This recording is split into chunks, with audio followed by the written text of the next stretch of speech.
Oiê, vamos dar início a esse módulo de estudo dos antibióticos, começando com essa aula que é básica e super importante para vocês conseguirem prosseguir e entender bem as próximas aulas que virão, que é a aula de princípios gerais da terapia antimicrobiana.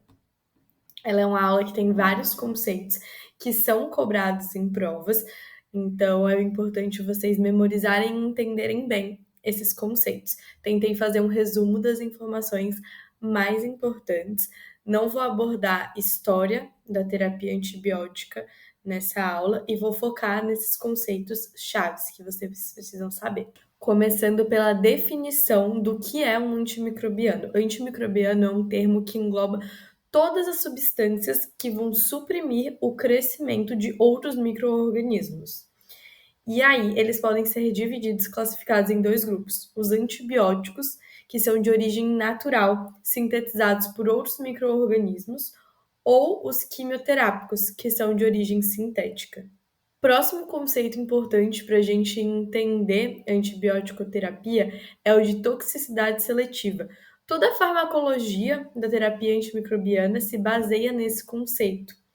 E o que é a toxicidade seletiva? Ela é o princípio de atingir os alvos dos micro-organismos com o mínimo de impacto ao hospedeiro, ou seja, a gente, ser humano. E se faz isso por meio da inibição de vias ou de alvos que são críticos para a sobrevida do patógeno, para a sobrevida ou replicação do patógeno, mas em concentrações que não vão afetar as vias do hospedeiro, as nossas vias.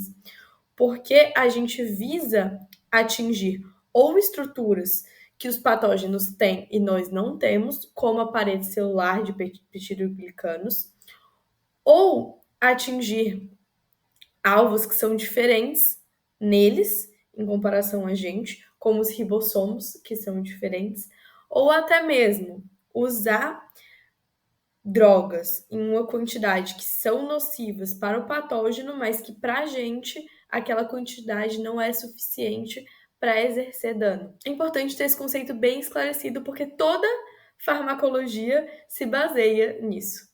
Indo agora para os tipos e momentos de tratamento antibiótico, eles podem ser divididos em 5 etapas. A primeira delas é o tratamento profilático, a profilaxia, que é quando eu vou administrar um antibiótico antes de ter uma infecção por um patógeno. A gente faz isso em pacientes que são imunossuprimidos, em pacientes que vão passar por alguma cirurgia, para evitar que eles adquiram alguma infecção. Tem também, em uma próxima etapa, o tratamento preventivo, que é aquele paciente que ele já está infectado, ele já tem o patógeno, mas ele ainda não desenvolveu nenhum sintoma. E a gente vai fazer esse tratamento preventivo para evitar o aparecimento desses sintomas. O próximo tipo é o tratamento empírico, que é o mais utilizado na prática, que é quando o paciente já tem a infecção, já tem sintomas, já tem o quadro clínico, mas eu não fiz a identificação daquele patógeno. Chegou o paciente no pronto-socorro doente, com sintoma, mas eu não fiz uma cultura daquele material para descobrir qual que é a bactéria, o patógeno que está causando aquele quadro. Então, eu vou selecionar o antibiótico com base nos sintomas, com base no micro-organismo mais provável de causar aquele quadro. O próximo tipo de tratamento, ele é o tratamento definitivo, que é aquele paciente que já está infectado, já tem sintoma e que eu também fiz a cultura e identifiquei qual é o patógeno. Eu fiz o isolamento, então eu vou escolher um antibiótico específico que eu sei que funciona para o micro-organismo que aquele paciente está tendo na infecção. E após isso, tem o tratamento supressor, que é quando o paciente já está num quadro de regressão da patologia, com menos sintomas, e eu continuo administrando antibiótico antimicrobiano para perpetuar e para auxiliar essa regressão da patologia. E antes da gente partir para as próximas etapas, é importante relembrar alguns conceitos das bactérias, que eu imagino que vocês lembrem tanto do cursinho quanto o pessoal que está tendo hype agora e acabou de ter isso. As bactérias são procariotas, ou seja, elas não têm nem carioteca nem organelas. Outra coisa, muito importante que a gente usa também nos mecanismos dos antibióticos é que as bactérias têm ribossomos que são diferentes dos nossos. Então, tem alguns fármacos que vão atuar nos ribossomos delas que não funcionam para os nossos. Outro conceito super importante é a diferença entre as bactérias gram-negativas e as gram-positivas. E a principal é basicamente que as gram-positivas têm uma parede celular de peptidoglicantes espessa e as bactérias gram-negativas têm essa parede celular fina e tem uma membrana externa, além, depois dessa parede celular. E alguns fármacos, como os beta-lactâmicos, eles têm como alvo essa parede celular. Agora, no que diz respeito aos antibacterianos, a ação deles se divide em dois principais grupos, os bacteriostáticos e os bactericidas. Eu deixei essa figurinha aqui no canto que resume muito bem a ação. Os bacteriostáticos vão ser como um contraceptivo, como uma camisinha. Eles vão inibir a replicação do patógeno sem ocasionar a morte dele. Ou seja, vai impedir que ele se multiplique. Como exemplo, tem os inibidores da síntese proteica. Já os bactericidas, eles são como uma bala. Eles vão lá e vão eliminar, matar o patógeno. E a gente tem como exemplo, vocês vão estudar depois, os beta-lactâmicos, que vão inibir a síntese da parede celular e vão ocasionar a lise da célula. Lisou, morreu. E para vocês fixarem, tem essa outra imagem aqui do lado também. E nesse contexto introdutório, é muito importante a gente sempre pensar como eu posso prescrever um antibiótico mais adequado para o meu paciente. E aí vem a eficácia microbiológica. Num contexto ideal, a gente deveria sempre que possível identificar a bactéria que está causando aquela infecção. Fazer um gram, saber se é gram positiva ou gram negativa, e fazer uma cultura também para conseguir isolar o patógeno. E além disso, realizar o antibiograma, que é por onde a gente vai descobrir qual o melhor antibiótico utilizar para aquela bactéria. A gente vai descobrir quais antibióticos funcionam naquela bactéria e quais antibióticos aquela bactéria tem resistência. E aí tem dois métodos muito importantes que são utilizados nesse contexto. O primeiro é o meio de difusão em disco, que a gente vai ter um meio de cultura com o crescimento da bactéria e vão ter pastilhas antibióticas com antibióticos diferentes. E com o passar dos dias, a gente vai ver o crescimento do halo. O halo, quando está crescendo, significa que ele está eliminando aquelas bactérias, que não está tendo bactéria ao redor daquele antibiótico. E de acordo com o tamanho desse halo, desse anel que cresce ao redor da pastilha, a gente vai identificar a qual antibiótico a bactéria é mais sensível e vai identificar os antibióticos que aquela bactéria tem resistência também. Outro método que a gente utiliza é o método de diluição, que é a diluição e titulação em tubos de ensaio, para a gente conseguir identificar qual a concentração inibitória mínima, que quer dizer o mínimo de remédio que eu preciso usar para inibir a replicação da minha bactéria. E aí, com isso, eu consigo fazer a escolha terapêutica mais adequada para a infecção do meu paciente. E agora, mais importante do que saber quando eu tenho que usar antibiótico é saber quando eu não devo usar antibiótico. E tem 4 usos incorretos que a professora destaca e é importante a gente ter essa consciência também. Primeiro, é para tratar infecções intratáveis, principalmente no contexto de UTI, contextos mais graves, que a gente sabe que administrar aquele antibiótico não vai ser eficaz, eu não administro. O segundo é no tratamento da febre de origem indeterminada, porque a febre de origem indeterminada não necessariamente vai ser uma bactéria, pode ser causada por vários fatores, inclusive doenças reumatológicas e outros exemplos.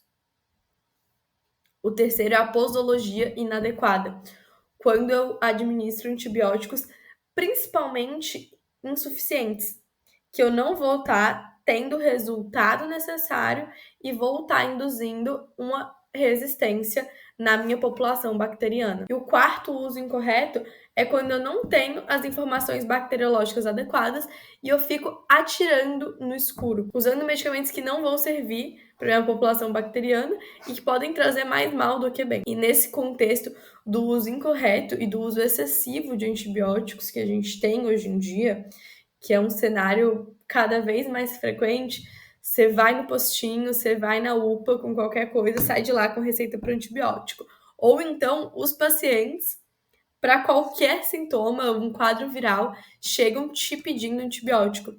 E a gente acaba popularizando essa alta prescrição de antibióticos. Mas a gente esquece os problemas que isso tem. E os dois principais problemas são as superinfecções e a resistência bacteriana. As superinfecções é quando a gente tem o aparecimento de uma nova infecção durante o tratamento da infecção primária. E isso acontece porque administrar antibióticos não vai só matar as bactérias ruins que eu tô querendo matar, vai afetar também as bactérias da minha flora intestinal, da minha flora cutânea, e com isso o paciente vai ficar mais suscetível a novas infecções, principalmente por outros patógenos, e também fica mais suscetível a um patógeno dominante naquele quadro. Outro problema que é muito relevante hoje em dia é a resistência bacteriana, que é assim, o puro fenômeno da evolução e da seleção. Porque quando a gente administra um antibiótico, a gente vai eliminar as bactérias, mas algumas delas vão desenvolver mecanismos de resistência. E essas bactérias que desenvolverem mecanismos de resistência são as mais adaptadas, vão sobreviver e vão se multiplicar, aumentando essa população de bactérias resistentes. E indo agora para esses mecanismos de resistências bacterianas, eles se baseiam principalmente em dois pilares: o de redução da concentração intracelular e o da alteração no alvo do fármaco. No âmbito de redução da concentração intracelular, as bactérias têm alguns mecanismos.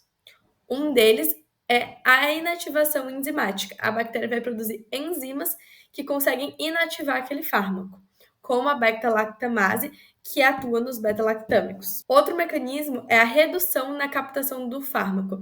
Em bactérias negativas, por exemplo, a gente tem as porinas, que são canais pelos quais o fármaco entra. E nos casos de resistência, essas bactérias vão se autogerar a perda desses canais de porina, ou seja, vão diminuir a entrada do fármaco na célula. Outro mecanismo também é a produção de bombas de efluxo, que são literalmente bombas que vão botar o antibiótico para fora da célula e vão ter essa expulsão. Se ele está fora da célula, ele não vai estar agindo. As bactérias também podem desenvolver resistência, causando alterações no alvo do fármaco, no alvo que o meu fármaco quer atingir, principalmente por dois meios. Pela redução no número de receptores, meu fármaco estava projetado para se ligar no receptor.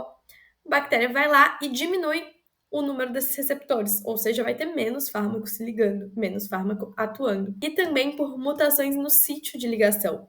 Meu fármaco foi desenvolvido para se ligar em um sítio específico. A bactéria vai lá e, por uma alteração na composição dos aminoácidos ou na conformação da proteína-alvo, ela vai mudar aquele sítio de ligação. Meu antibiótico não vai mais reconhecer e não vai mais se ligar àquele sítio. E essas resistências, elas são transmitidas às outras bactérias, que permite uma evolução das bactérias e uma resistência cada vez maior. E elas são transmitidas por dois meios: pelo meio vertical, que é a replicação da bactéria, uma célula mãe vai passar para células filhas, e a horizontal, que é por transferência de material genético, por transferência de plasmídios para as outras bactérias. E essa transmissão horizontal se dá por três meios: pela conjugação, que é quando uma bactéria vai transmitir diretamente para outra, vão se conectar e vai transmitir esse material genético; por transdução, que é com o auxílio de um vírus bacteriófago, que esse vírus vai incorporar esse material de uma bactéria e depois vai transmitir para outra; e a transformação, que é quando uma bactéria vai captar esse DNA livre. Por exemplo, quando ocorre a lise de uma bactéria que possui essa mutação de resistência, ela vai liberar o seu material, inclusive seu material genético, outra bactéria vai captar e incorporar esse material do meio. E outro mecanismo de resistência que a gente tem também é o biofilme, que é muito importante, principalmente no contexto hospitalar, no contexto de internação, quando os nossos pacientes vão estar com inúmeros dispositivos dentro deles, sejam catéteres, sejam sondas, e esses dispositivos inanimados, eles estão suscetíveis à formação de biofilme. E o biofilme, ele nada mais é do que uma comunidade de bactérias que se junta, tipo uma colônia, e vão produzir várias substâncias nesse biofilme. E essas substâncias vão dificultar a penetração dos antibióticos, vai ficar mais difícil para os antibióticos entrarem e fazerem o seu efeito, e também vai criar um ambiente que favorece as trocas genéticas daqueles mecanismos de resistência. Ou seja, além de estar sendo mais difícil entrar um antibiótico nessa comunidade formada no biofilme, elas vão estar se tornando cada vez mais evoluídas e cada vez mais resistentes. E esses biofilmes, eles são muito comuns no contexto de superfícies inanimadas, de catéteres, de próteses, de lentes de contato. Por isso, o monitoramento é muito importante. Quando a gente fala no contexto hospitalar, esse biofilme se torna ainda mais perigoso pela alta incidência de bactérias hospitalares, que tendem a ser mais resistentes. E agora, na nossa prática médica, o que leva a essa farmacoresistência? Para a gente atentar às condutas que a gente vai ter enquanto profissional e as orientações que a gente tem que passar para os nossos pacientes também. E os 3 principais pontos que levam a essa farmacoresistência que a gente tem hoje em dia, primeiro deles, e assim, o maior, sem dúvida alguma, é a prescrição excessiva de antimicrobianos, a banalização que a gente tem. Quanto mais a gente usa sem uma indicação realmente válida e sem uma necessidade válida, mais a gente contribui para a superinfecção e para a resistência bacteriana. Outro fator também que influencia muito nessa farmacoresistência é uma baixa adesão ao tratamento ou uma adesão inadequada. O que acontece muito? Amoxicilina por 7 dias. O paciente começa a tomar, fica bom ali no terceiro, quarto dia e para de tomar porque ficou bom. Mas o que acontece? Cada antibiótico tem um tempo de administração necessário para ele eliminar os micro-organismos. Porque tudo bem, às vezes ali no terceiro, quarto dia o paciente melhorou, já eliminou um certo número de micro-organismos, mas outro número continuou. E esses que continuaram vão ser os resistentes, que vão se multiplicar e vão criar e contribuir para essa resistência bacteriana. Outro fator também que a gente tem mais forte hoje em dia é a disseminação global, principalmente por viagens, um mundo cada vez mais conectado. As bactérias viajam por aí, se espalham cada vez mais rápido, novas mutações e novas cepas são transmitidas cada vez mais rápido, o que contribui também nesse contexto global de farmacoresistência. Espero ter conseguido falar de forma breve e objetiva sobre os principais pontos que vocês precisam saber dessa aula. Qualquer dúvida que vocês tiverem, não hesitem em me mandar mensagem no WhatsApp, vou estar sempre aberta. Vou enviar também, junto com essa aula, uma lista de questões e flashcards para vocês poderem fixar o conteúdo.